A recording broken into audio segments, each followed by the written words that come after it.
Muito bem, estamos de volta com o programa Em Pauta, nosso terceiro e último bloco, conversando hoje sobre a linguagem da vida, ciência e fé. Esse debate que já vem de longa data, em um momento ou outro se acirra um pouco mais, mas como a gente percebeu aqui ao longo do nosso programa, não é? Que são partes da ciência e partes também da fé que às vezes promovem esse tipo de embate, mas que nós estamos verificando aqui que não são nada saudáveis, mas por outro lado devem caminhar para um trabalho comum, para uma conciliação, para que juntos possamos construir realmente uma humanidade que todos nós queremos. Deixa eu, antes de passar aqui a palavra ao irmão Murad, perguntar a você que... Tudo não. De jeito nenhum. Ciência não. Eu sou uma pessoa que acredita em Deus, primeiramente, né? Sou uma pessoa que acredita em Deus. Já passei por situações que eu já acredito em Deus. Então, o que a ciência fala é muito vago. As pessoas hoje estão querendo passar na frente de Deus, estão querendo tomar a frente das coisas, então eu não acredito nisso. Não, tudo não, né? Tem coisa que a ciência extrapola a realidade dos fatos, né? Você sabe que para quem é cristão tem coisa que a ciência peca, né? Tudo não, algumas coisas eu acredito. A ciência, eles fazem um levantamento, um estudo, uma pesquisa, muitas coisas, por exemplo assim, tudo que é velho se torna novo, tudo que é novo se torna velho, isso é bíblico, certo? Então tem coisa que a ciência pode fazer, certo, que dá certo, tem coisa que não. Acredito, porque a ciência, quem fala deve ter estudado, deve ter constatado, né, o que eles estão falando. Tá certo, nós vamos daqui a pouquinho ainda escutar um pouco mais a nossa população em relação a isso, mas ô professor, a gente fica percebendo justamente que a população de modo geral fica um pouco mais refém dessas brigas, não é, daqueles que são os formadores de opinião, quer seja de um lado e de um outro, e aí a gente tem um pouco essas informações encontradas, mas não menos sábias, como o senhor anotou aí num parecer de um amigo nosso na rua, não é isso? Veja só, é tão interessante observar que hoje, com a evolução da tecnologia, a ciência tem trabalhado os chamados modelos de projeção e de simulação. Não somente se faz experimentação, mas se faz simulação. E o grande problema, principalmente quando se faz projeção para o futuro, agora eu estou dizendo da área que eu estudo, que é a ecologia, é que esses modelos que se adotam, se você erra na confecção do modelo, alguns dados, a conclusão é equivocada. Então a gente percebe como muitas vezes, isso é comum, por exemplo, o que engorda, o que emagrece. Na verdade, chega um cientista, baseado em algumas pesquisas, e diz, isso aqui é beleza, faz que emagrece. Daqui a pouco, chega e diz, não é o contrário, é outra coisa que faz emagrecer ou faz engordar. Então, às vezes, o ser humano fica assim, um pouco refém disso, das incertezas. Justamente. Mas isso faz parte do nosso caminhar humano, não é? A gente acolhe. É interessante a pergunta que foi feita à população, se você acredita na ciência. Quer dizer, acreditar significa confiar, não é verdade? E além do que é cientificamente colocado. Então, na ciência, a gente, sem dúvida, tem que recorrer ao saber, à ciência. Tanto a ciência teórica, quanto a ciência prática. Quanta coisa hoje a humanidade, gente, pode avançar, né? Na área da saúde, da comunicação, porque houve uma evolução da ciência e do saber. Então, nós cristãos temos que valorizar a ciência, os cientistas, as pessoas que estão na área da pesquisa do conhecimento. E não só isso, nós precisamos cada vez mais pessoas imbuídas de fé que estejam nessas áreas do conhecimento de fronteira, animadas por sua fé, porque querem fazer que o conhecimento seja algo que contribua para o avanço da humanidade. Tá certo, Frei Moisés, e aqui no tocante a isso, por exemplo, nos seus artigos aí intitulado, por exemplo, para além do Gênesis, a metáfora do livro da vida, o senhor também dá a entender que a genética seria como uma espécie de terceiro livro da revelação divina. O primeiro da criação, o segundo da Bíblia, a gente escutou isso agora há pouco, não é a palavra de Deus é consignada em livros, e o terceiro, então, seria esse o da genética. Acho que poderia explicar um pouquinho melhor uma afirmação um pouco ousada essa. É muito ousada, eu espero não ser condenado por ela, né? Porque eu estou apresentando mais um livro da revelação. Pois é. Em primeiro lugar, Deus nos falou sempre, de muitas maneiras, e ultimamente através do seu Filho.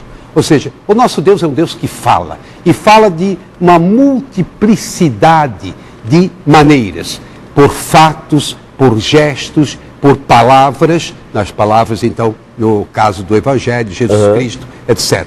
Agora, quando eu escrevi esse artigo, faz alguns anos, eu confesso, humildemente, que eu acho que foi o meu melhor artigo.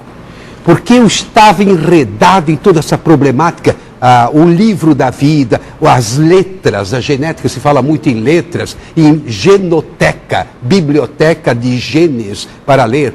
E não sou eu, os cientistas falavam como se fosse um livro, e nós começamos a desvendar, capítulo por capítulo, parágrafo por parágrafo, o livro da vida.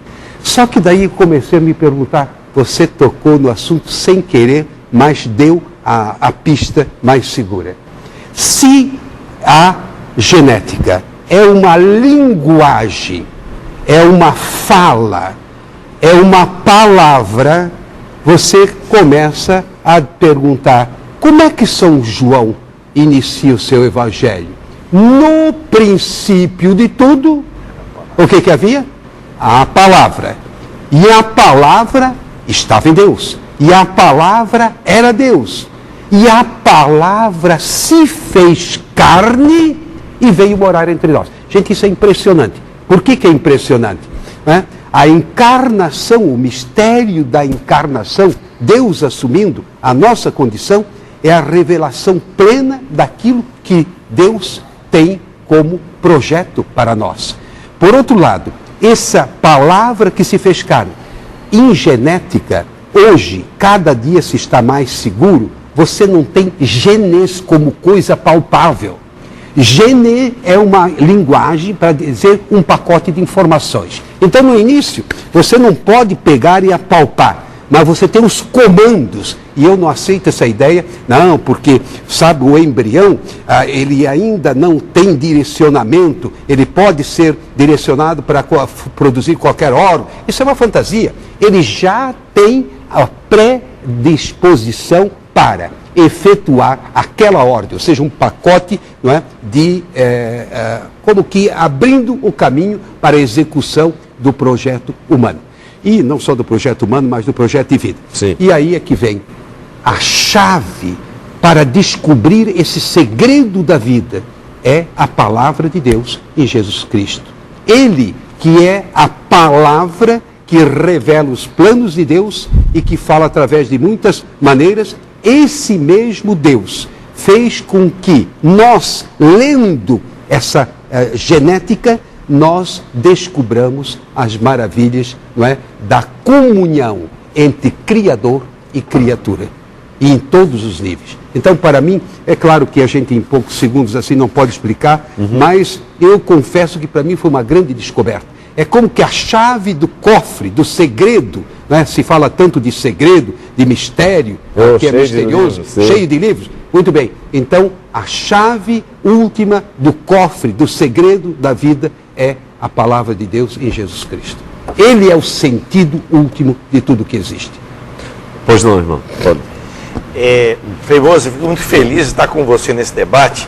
Eu ouvi há um tempo atrás uma palestra sua exatamente sobre essa questão e fiquei impressionado como você fez essa ligação da pesquisa da área da biogenética com a fé cristã. Isso só é possível quando a gente vai no outro saber e penetra nele, conhece por dentro. Você tem feito isso, eu creio que você tem dado uma grande contribuição para a reflexão no Brasil. E eu penso que exatamente, Hamilton, a gente pode descobrir essa presença de Deus, seja na genética, na origem da vida. Para isso, a gente tem que decodificar. Por exemplo, quem tem em casa um celular, sabe que um celular, ou um rádio, ou a TV que agora está vendo a gente, ou você tem uma antena ou um cabo, né, que chega até a TV. O sinal eletromagnético, para virar imagem em som, ele tem que ser decodificado. Perfeito. Ele tem que ser transformado em som e imagem. A mesma coisa acontece isso. Quando a gente chega a algumas conclusões da ciência, para poder fazer uma leitura de fé, tem que fazer processo parecido com esse. Tem uma antena, que é a fé cristã, essa perspectiva de olhar a realidade humana com os olhos de Deus e decodificar. Quer dizer, o que isso tem a ver com a minha fé? E fazer essa ligação. Essa tarefa é fascinante. Não se trata simplesmente de pegar um saber, né, e como você pegar e colocar dentro de um copo, cortar em pedacinhos, né, e beber. Não dá. Exatamente esse processo, e acho que esse programa colabora muito nisso. Eu quero também manifestar minha alegria, um programa como esse, que exatamente traz assuntos da atualidade e que a gente procura fazer essa relação, essa decodificação na perspectiva da fé cristã. Muito bem, nós ainda temos um tempo ainda e é essa a questão final, mas antes ainda vamos às ruas. Porém, antes de ir às ruas, nós vamos aqui deixar uma questão final para ambos, não é? Porque se de fato é isso, então quais são os passos que devem ser dados então para que isso realmente possa acontecer? Mas antes, nas ruas, nós perguntamos aí às pessoas. Realmente a ciência evoluiu nos últimos anos, né? E são muitas descobertas e novidades e às vezes até entrando em outros campos, como o caso da fé, não é?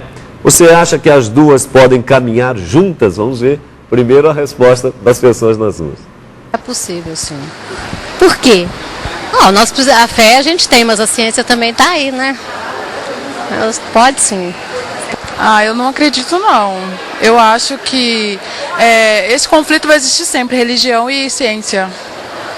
Tem muitas coisas da religião que eu acredito e da ciência não. Entendeu? É isso. Sim, por que não? Hein?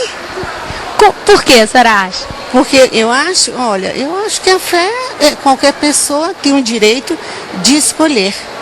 E a ciência vai junto também. É o que eu penso. Porque quem não tem fé, não tem. A ciência não progride. Com certeza, por que não? Só manter o equilíbrio.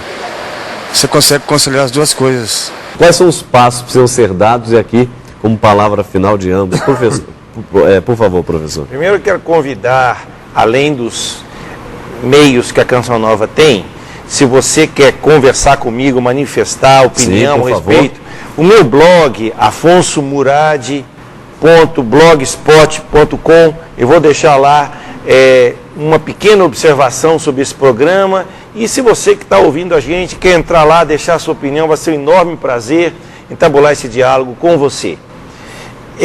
Eu penso o seguinte, nesse esforço de fazer essa ligação entre a fé e as ciências, alguém falou nesse depoimento que eu achei muito interessante.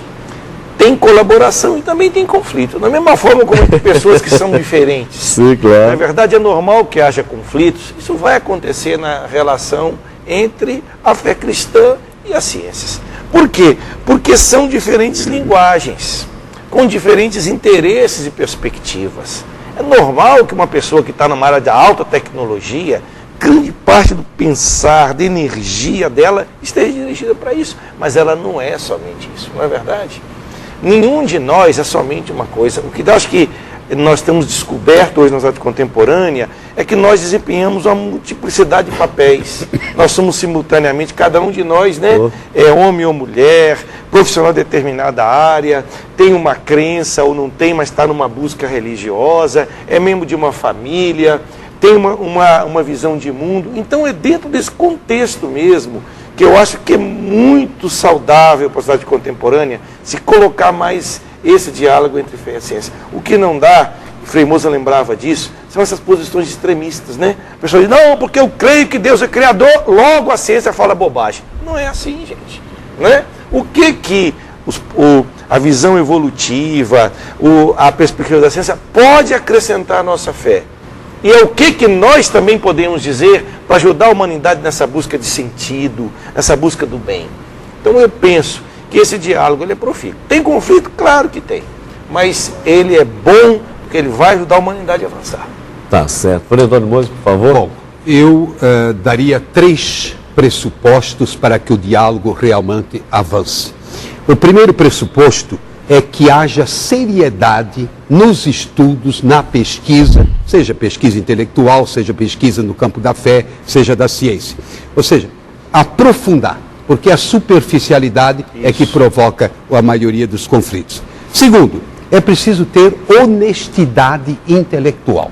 Honestidade intelectual, olha, nós tentamos e fracassou. A nossa experiência fracassou. Não é? No caso, por exemplo, de terapia gênica. Fracassou, acabou, não é? Com embriões. Vamos admitir que fracassamos. E também, às vezes, em termos assim de teologia, não, às vezes nós dissemos bobagem. Não é mesmo? Professores, não é? Depois a gente repensa e diz, puxa, mas não era bem assim. Muito bem.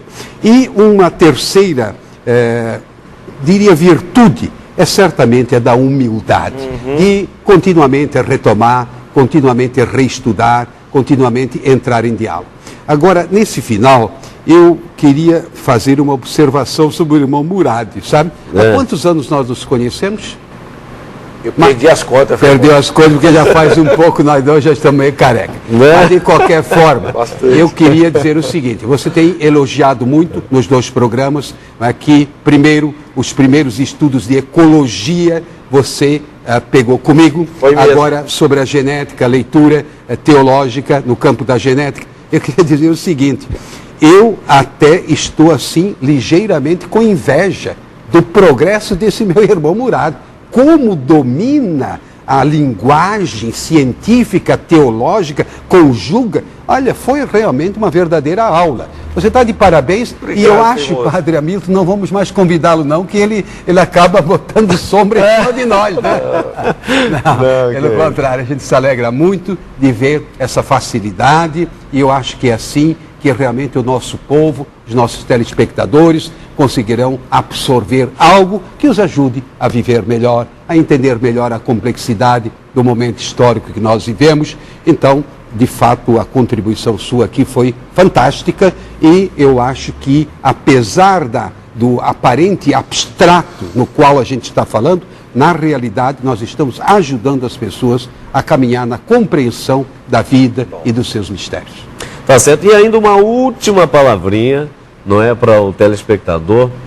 Exatamente a pessoa, poxa, eu quero aprender mais, claro, já foi dado aqui a indicação de literatura, inclusive tem aqui o livro do Frei Antônio Moser, que eu não mostrei no segundo bloco, eu aproveito para mostrar aqui no finalzinho do nosso programa, Bioética, né, do consenso ao bom senso, está lá tirando o dedo aí, não é, do Frei Antônio Moser e do André Marcelo, já tem um tempo esse livro, não é, e trabalha bem essa questão, porque nem tudo que é consenso é de bom senso, né? Então, às vezes não tem que ter muito consenso entre ciência e fé em determinado ponto, mas tem que ter bom senso em ambas as partes, não é? Verdade. Com a honestidade que o Frei falou, a seriedade, a humildade e assim por diante. Mas como uma pessoa que, poxa, eu me interesso, eu quero correr atrás, como é que faz para evoluir um pouco mais nesse diálogo, nessa aprendizagem com relação à questão da ciência e, é claro, por que não da fé? Eu faço um convite ao centro de teologia que nós temos espalhados no Brasil inteiro. Faculdades de teologia, centros de formação de leigos, coloquem esse assunto na formação dos leigos. Criem painéis e espaços para conversarem sobre isso. Às vezes eu vou, ontem à noite mesmo estive num encontro de formação do laicato. Coisas bonitas, muita gente interessada em estudar. Coloquem esse assunto na pauta da discussão, mas que isso é uma coisa concreta que pode ajudar muito. E tragam pessoas da área de diferentes ciências, tendo fé ou não, para um debate e, mais do que isso, para uma busca conjunta da verdade. Eu acho que isso é essencial. Tá certo. Olha, espero que você tenha gostado, com certeza foi muito bom e vai valer a pena rever este programa, não é? Na internet também, no site do Frei Antônio Moser, antoniomoser.com, lá a gente tem um link do Em Pauta para você rever a temática desta noite, a linguagem da vida, não é? Então esse sempre embate entre ciência e fé, que a gente percebeu aqui que se pode caminhar e caminhar muito e já estamos fazendo, né? Que bom. Grande abraço, um ótimo final de semana e até a próxima sexta, se Deus quiser. Música.